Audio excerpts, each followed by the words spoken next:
An update to a story that we've been following since the weekend. Two brothers charged with killing a Chicago police officer made their first court appearance. And as we have reported, police say the gun used in that shooting, it came from Indiana.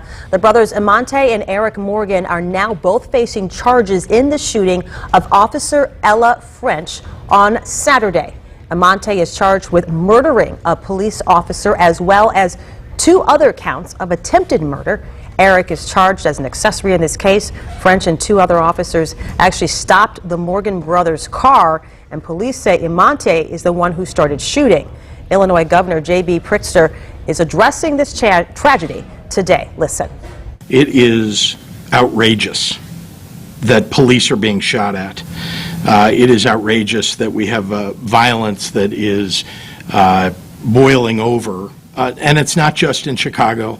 It's in other parts of the state, and it's also all across the nation. The governor says everyone in the state does need to do more work to make their communities safer. Part of that effort, the governor says, is keeping guns out of the wrong hands. For years, leaders in Illinois and Chicago have blamed Indiana for sending guns across the border. Fox 59's Courtney Spinelli finds out how politicians on both sides of the aisle are viewing the issue. Illinois Governor J.B. Pritzker addressed the public Tuesday after the shooting that killed Chicago police officer Ella French and left another officer injured.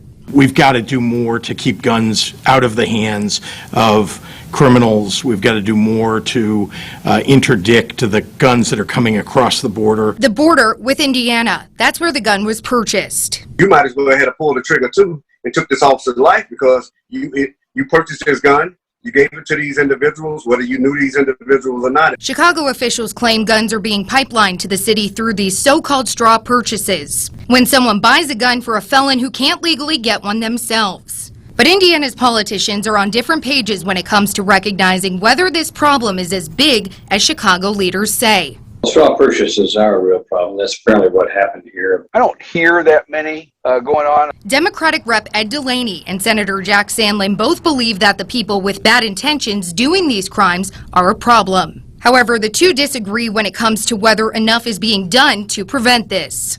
No, we don't have good enough regulations. We don't want them.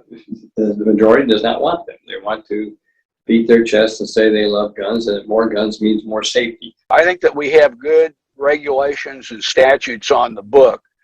The issue would be enforcement. Chicago-based community activist Andrew Holmes says he'd like to see both states work together to find solutions. And Delaney agrees. Well, if the law enforcement and state legislatures can all work together, Illinois and Indiana. I think that would be a conversation worth having, but just screaming over the fence never works. Sandlin says the responsibility is on community members who need to let law enforcement know when someone buys a gun for these reasons. Certainly a tip to law enforcement can get them started in the direction of discovery. Reporting in Indianapolis, Courtney Spinelli, Fox 59 News. This isn't the first time Chicago officials have discussed guns from Indiana making their way into the city. In April, the city filed a lawsuit claiming a gun store in Gary, Indiana is responsible for selling, quote, hundreds, if not thousands of illegal firearms made their way into the city.